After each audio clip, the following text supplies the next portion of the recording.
Welcome बच्चों। आज हम अपनी पढ़ाई स्टार्ट करें इससे पहले आइए जानते हैं आज का एक ऐसा वाक्य जो चाणक्य ने कहा है, शिक्षा खत्म करती है अंधकार को। कौन सा वाक्य है वो? शिक्षा खत्म करती है अंधकार को, ये चाणक्य ने कहा था। बच्चों, वास्तव में जीवन के अंधकार और बुराइयों को शिक्षा ही दूर करती है, या शिक्षा के द्वारा ही हम उसको दूर कर सकते हैं। और जिस व्यक्ति के पास, जिस इंसान के पास इस ज्ञान होता है, यानी शिक्षा रूपी ज्ञान होता है, वो बुराइयों के अंधेरे से हमेशा दूर रहता है। उसे बुराइयां नहीं घेर पाती हैं और अच्छे बुरे को वो बहुत बेहतर ढंग से समझता है। वही शिक्षा से दूर रहने वाला व्यक्ति ना तो बुराइयों को समझ पाता है, ना क्या चीज़ अच्छी है इसको समझ पाता है, और बुराइयों की गर्त में समाकर अपने जीवन को ही बर्बाद करता है। तो बच्चों, हमें भी शिक्षा को ग्रहण करना होगा और शिक्षा अच्छे ढंग से प्राप्त की जाए, इसके लिए ज़रूरी है मेहनत करना। तो आप मेहनत से कभी भी मुंह मत चुराइएगा और हमेशा मेहनत करके आगे बढ़ने का प्रयास कीजिएगा। कोई भी शॉर्टकट रास्ता उन्नति नहीं दिला सकता है। तो शिक्षा को अपनाकर ही हम इस जीवन में फैले हुए अंधकार को, समाज में फैले हुए अंधकार को दूर कर सकते हैं। तो बच्चों, चलिए स्टार्ट करते हैं। इसी के साथ आज हमारा लेसन है, लेसन 15 इकाई 15 ऊर्जा कक्षा 7 विज्ञान की अभ्यास कार्य पुस्तिका के अंतर्गत। तो चलिए बच्चों स्टार्ट करते हैं। नीचे दिए गए चित्र को देखकर उत्तर दीजिए। देखिए यहाँ पर ये चित्र बना हुआ है, ये चित्र 1 और ये 2, इनसे संबंधित प्रश्न है। कैसे गाड़ी को धक्का दे रहा है इंसान। जब गाड़ी को धक्का लगाएंगे तो गाड़ी की स्थिति में क्या परिवर्तन होगा? जब हम गाड़ी को धक्का लगाएंगे तो क्या है, गाड़ी में गति आ जाएगी। तो इसका आंसर है गति में आ जाएगी गाड़ी। जब दीवार में धक्का लगाएंगे तो क्या दीवार की स्थिति में परिवर्तन होगा? अगर नहीं तो किया गया कार्य क्या होगा? बच्चों, जब हम दीवार पे धक्का लगाएंगे तो दीवार तो अपनी जगह से नहीं हटेगी, यानी कि वो स्थिर रहेगी। और जब दीवार स्थिर रहेगी तो निश्चित है कि कोई भी परिवर्तन नहीं हुआ उसकी स्थिति में, तो कार्य भी शून्य नहीं हुआ, क्योंकि कार्य जब तक वस्तु की स्थिति में परिवर्तन नहीं होता तब तक कार्य शून्य ही होगा। आइए बढ़ते हैं अपने अगले क्वेश्चन की ओर। उक्त स्थिति में निम्नलिखित में से क्या निष्कर्ष निकला? किया गया कार्य विस्थापन पर निर्भर है। बिल्कुल सही बात है। कार्य तभी माना जाएगा जब वस्तु अपने स्थान से दूसरे स्थान पर पहुंचती है, यानी कि ये सही होगा। किया गया कार्य विस्थापन पर निर्भर ना रहकर केवल बल पर निर्भर होता है, ये गलत है। किया गया कार्य किसी पर भी निर्भर नहीं होता, ये भी गलत है। तो हमारा ऑप्शन 1 ये सही हुआ। सही, पहला वाला जो हमारा है वो सही है। देखते हैं दूसरा क्वेश्चन क्या कहता है। सेकंड क्वेश्चन में देखिए, निम्नलिखित चित्र पर विचार कीजिए। देखिए हवा चल रही है और ये सारी चीजें गतिमान है। उपरोक्त चित्र किस प्रकार की ऊर्जा को प्रदर्शित करता है? ये चुंबकीय ऊर्जा है? नहीं।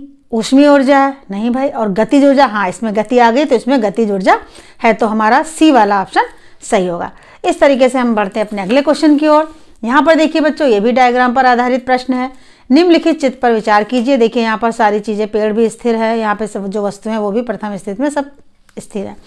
दूसरी स्थिति में देखिए हवा चल रही है या गतिमान है, सारी चीजें भी गतिमान है। तो आइए प्रश्न देखते हैं क्या कहते हैं। प्रथम स्थिति में रखी हुई किताब व बोतल में किस प्रकार की ऊर्जा है? वस्तु में गतिमान नहीं है, वस्तु स्थिर वस्तु है, तो इसमें स्थितिज ऊर्जा होगी। दूसरा देखिए, द्वितीय स्थिति में रखी हुई किताब व बोतल की स्थिति में क्या परिवर्तन हुआ? यहाँ पर दूसरे जो द्वितीय स्थिति है, यहाँ पर देखिए सारी चीजें गति में आ गई हैं, तो इसमें का मतलब क्या हुआ कि इसमें गतिज ऊर्जा है। तो किताब व बोतल में गति आ गई है, अब इनमें गतिज ऊर्जा है। अगला क्वेश्चन है, उपरोक्त चित्र ऊर्जा का कौन सा गुण प्रदर्शित करता है? जब भी हवा चलेगी तभी ऊर्जा उत्पन्न होगी, या जब वस्तुएं स्थिर रहेंगे तब उनमें कोई ऊर्जा नहीं रहेगी? एक प्रकार की ऊर्जा दूसरे प्रकार की ऊर्जा को प्रभावित करती है। बिल्कुल सही आंसर है सी वाला, कि एक प्रकार की ऊर्जा दूसरे प्रकार की ऊर्जा को प्रभावित करती है। यहाँ पर देखिए फिर डायग्राम वाला है क्वेश्चन नंबर 4। नेक्स्ट क्वेश्चन हमारा, निम्नलिखित चित्रों में से किस प्रकार की ऊर्जा संचित है? ये चलती हुई रेलगाड़ी है, खिंचे हुए गुलेल में, खिंचे हुए तीर में और बहते हुए पानी में। तो इसका ऑप्शन हम यहाँ देख लेते हैं। ए वाला क्या है, क्या कह रहा है ए वाला? हमारा केवल गतिज ऊर्जा? नहीं। केवल स्थिर ऊर्जा? ये भी सही नहीं। यांत्रिक ऊर्जा? हाँ, ये सही होगा, क्योंकि यांत्रिक ऊर्जा गतिज ऊर्जा स्थिर ऊर्जा का ही रूप होता है। तो इसलिए हमारा ऑप्शन सी यहाँ पर सही होगा। उपरोक्त चित्र में ऊर्जा का विभिन्न रूपों में रूपांतरण हो रहा है, ये ऊर्जा के कौन से सिद्धांत को प्रदर्शित करता है? ऊर्जा का रूपांतरण सिद्धांत को प्रदर्शित करता है। क्वेश्चन नंबर 5, निम्नलिखित चित्र देखकर दिए गए प्रश्नों के उत्तर देखिए। ये देखिए यहाँ पर एकत्रित पानी में कौन सी ऊर्जा है? पानी एकत्रित है तो यहाँ पर स्थितिज ऊर्जा होगी। बहते हुए पानी में कौन सी ऊर्जा होगी? बहते हुए पानी में गतिज ऊर्जा होती है। यहाँ पर देखिए टरबाइन में कौन सी ऊर्जा है, टरबाइन में यांत्रिक ऊर्जा होगी। ये देखिए विद्युत जनित में कौन सी ऊर्जा है, यानी कि विद्युत ऊर्जा है, जैसे रासायनिक ऊर्जा तो उसको परिवर्तित करता है। यहाँ पर देखिए विद्युत घंटी में कौन सी ऊर्जा है, विद्युत घंटी में ध्वनि ऊर्जा होगी। अगला हमारा है पंखा दिखाया गया यहाँ पर, विद्युत पंखे में कौन सी ऊर्जा होगी, विद्युत पंखे में विद्युत ऊर्जा होगी। विद्युत चुंबक में कौन सी ऊर्जा है, विद्युत चुंबक में यहाँ पर चुंबकीय ऊर्जा होगी। विद्युत बल्ब में कौन सी ऊर्जा होगी, विद्युत बल्ब में भी विद्युत ऊर्जा होगी। विद्युत जनित हीटर में कौन सी ऊर्जा है, यहाँ पर भी विद्युत ऊर्जा और ऊष्मीय ऊर्जा होगी। चलते हैं हम अपने अगले क्वेश्चन की ओर। यहाँ पर देखिए सारे प्रश्न बहुत ही आसान है, सब आसान से हैं और डायग्राम पर आधारित है, जिसे आप आसानी से हल कर पा रहे हैं।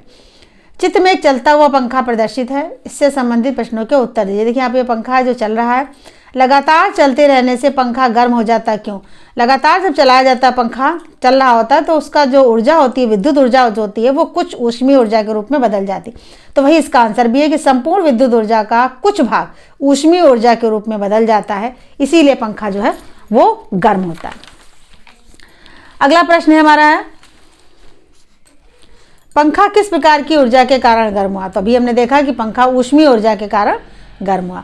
पंखे को चलाने में किस ऊर्जा का उपयोग किया जा रहा है? पंखे को चलाने में विद्युत ऊर्जा का उपयोग है, तो ऑप्शन हमारा डी यहाँ पर सही होगा। पंखे को चलाने के बाद विद्युत ऊर्जा का रूपांतरण किस ऊर्जा के रूप में हुआ?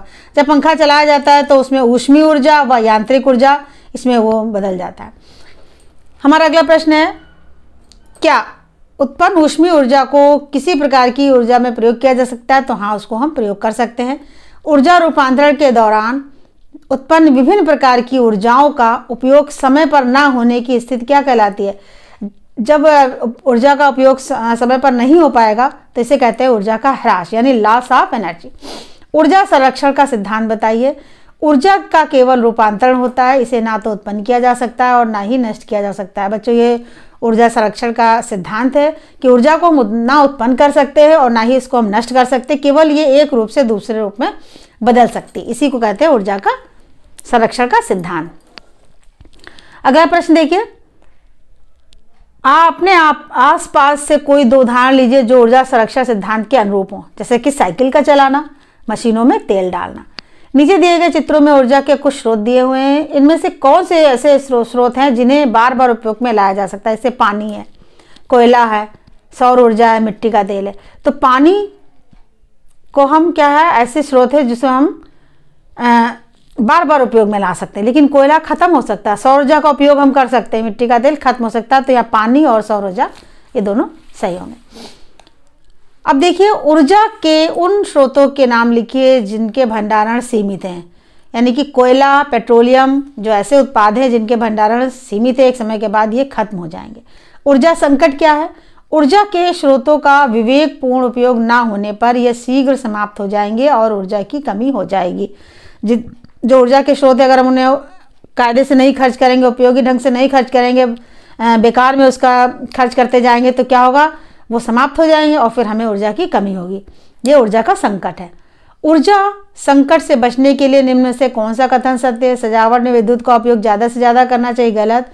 सौर ऊर्जा को अधिक से अधिक उपयोग में लाना चाहिए, बिल्कुल सही। विद्युत ऊर्जा का उपयोग आवश्यकता से अधिक करना चाहिए, ये गलत है, आवश्यकता से अधिक नहीं करना चाहिए। सौर ऊर्जा अधिक से अधिक उपयोग असीमित है, इसका उपयोग हम करेंगे तो ये कभी खत्म नहीं होती है। रिक्त स्थान की पूर्ति कीजिए। साइकिल चलाने में पेशी ऊर्जा का रूपांतरण यांत्रिक ऊर्जा के रूप में होता है। विस्फोटक युक्त जैसे कि बम आदि में रासायनिक ऊर्जा का परिवर्तन ऊष्मीय ऊर्जा तथा प्रकाश ऊर्जा में होता है। इसमें ऊर्जा का रूपांतरण किस में हो रहा है ये बताना है बच्चों। तो जब साइकिल चलाते हैं तो हमारी जो पेशी ऊर्जा होती है वो यांत्रिक बदल जाती है। कोई बम वगैरह जैसे होता है तो रासायनिक ऊर्जा उसके अंदर होती है, उस परिवर्तन उसका बदलता है किसमें, ऊष्मीय ऊर्जा और प्रकाश की ऊर्जा में। पटाखों को छुड़ाने में रासायनिक ऊर्जा, ऊष्मीय ऊर्जा, प्रकाश ऊर्जा तथा ध्वनि, जब पटाखा चलाते तो आवाज भी तो आती है, तो ध्वनि ऊर्जा बदल जाती है। ध्वनि ऊर्जा के ह्रास को कम करने के लिए किस पदार्थ का उपयोग किया जाता है? ऐसे पदार्थों का उपयोग करना चाहिए जो ध्वनिरोधी पदार्थ हों। यांत्रिक ऊर्जा के ह्रास का क्या कारण है? यांत्रिक ऊर्जा के ह्रास का कारण घर्षण होता है। हमारा अगला क्वेश्चन है क्वेश्चन नंबर 14। प्रकाश ऊर्जा के ह्रास को कम करने के लिए उपयुक्त माध्यम में प्रकाश का प्रकीर्णन कैसा होना चाहिए? प्रकाश का प्रकीर्णन कम होना चाहिए। 15वां, यांत्रिक ऊर्जा के रूपांतरण में किसके कारण ऊर्जा का कुछ भाग ऊष्मीय ऊर्जा, ध्वनि ऊर्जा व प्रकाश ऊर्जा में बदल जाता है? घर्षण के कारण, टकराने व आपस में पुर्जों के रगड़ने के कारण यांत्रिक ऊर्जा का जो रूपांतरण है उसका कुछ भाग ऊष्मीय और ध्वनि ऊर्जा तथा प्रकाश ऊर्जा में बदल जाता है। तो बच्चों ये लेसन यहाँ पर ख़त्म होता है। इसके बुक में भी आप इसको पढ़िए और इसके कुछ प्रश्न ऐसे हैं जिनको आप समझकर उन्हें याद भी कीजिए, जैसे कि ऊर्जा का संरक्षण क्या है, ऊर्जा का ह्रास क्या होता है, ये सारी चीज़ें आपको मालूम होनी चाहिए। तो आप पढ़िए। आपकी छुट्टियाँ स्टार्ट हो चुकी हैं, छुट्टियों का सदुपयोग कीजिए, खेलिए, मस्ती करिए, लेकिन साथ साथ आप पढ़ाई भी करिए, ताकि जब विद्यालय खुले तो आप ऐसा ना हो कि आप कुछ थोड़ा भूल गए हैं, आप कुछ भी भूले ना और नए एक उत्साह के साथ फिर से विद्यालय में आए। इसी के साथ समाप्त करते हैं ये वीडियो। थैंक यू बच्चों।